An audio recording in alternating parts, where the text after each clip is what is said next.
제20대 대선 후보 소식 알아보겠습니다. 양강 대선 후보들은 각 당의 정치적 기반을 둔 호남과 영남을 찾아 안방 표심을 공략하고 있는데요. 네, 국회 취재기자 연결합니다. 장보경 기자, 더불어민주당 이재명 후보 현재 어디에 있습니까? 네, 이재명 후보는 오늘 오전 순천에서 1박 2일간의 호남 유세 일정에 돌입했습니다. 이 민주당의 텃밭인 호남 공략인 만큼 이 순천 유세는 제목부터가 의미심장했는데 양무 호남 심우국 국가, 즉 호남이 없다면 국가도 없을 것이라는 의미입니다. 이 후보는 대한민국 현대사에서 민주주의를 만들어내고 퇴보가 아닌 진보로 이끌어왔던 곳이 바로 호남이라며 진보 개혁의 중심이라고 치켜 세웠습니다. 그러면서 순천 유세 일정부터 DJ 정신을 꺼내 들었습니다. IMF 위기가 왔을 때 고 김대중 전 대통령의 해안과 통찰력으로 신속하게 극복했던 것처럼 미래로 향하려는 국민의 에너지를 믿는다고 말했습니다. 위기 속에선 경험과 역량을 갖춘 지도자가 필요하다며 서생의 문제의식과 상인의 현실 감각을 본받은 자신이야말로 준비된 대통령임을 강조했습니다. 동시에 국정에 대해 아는 것도 없고 모르는 게 당연한 것처럼 자랑하는 리더로는 힘든 길을 견딜 수 없다며 국민의힘 윤석열 후보를 겨냥한 공세도 폈습니다. 이 후보 이후에는 목포와 나주를 방문해 유세하고 저녁에는 광주 5.18 민주광장에서 집중 유세에 나서는데 이낙연 총괄선대위원장도 힘을 보탤 예정입니다. 네, 이번엔 국민의힘 윤석열 후보 일정 전해주시죠.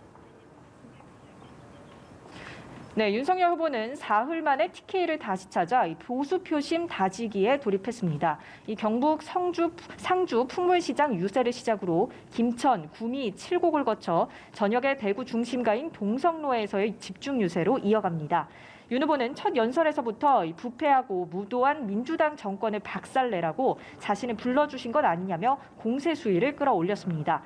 28번의 부동산 정책은 실수가 아니라는 점을 재차 부각하면서 국민들의 피 같은 재산을 약탈한 사람을 대통령 후보로 내세우는 정당이 어떻게 국민 통합을 할 수 있겠냐고 이 후보를 겨냥했습니다. 특히 눈여겨봐야 할 건 오늘 일정에서 박정희 전 대통령 생가를 방문한다는 점인데요. 윤 후보는 이 자리에서 산업화의 초석을 다진 박 전 대통령의 성과를 강조하면서 대한민국의 완전한 선진 경제 강국 도약을 다짐하는 메시지를 낼 예정입니다. 보수 텃밭을 찾는 만큼 유세 내내 민주당을 향한 공세 발언의 수위가 더 높아질 수도 있습니다. 박근혜 전 대통령 퇴원이 임박했다는 관측 속에 관련 메시지가 나올지도 주목됩니다. 네, 국민의당 안철수 후보는 유세버스 사고로 숨진 지역 선대위원장 연결식에 참석했다고요?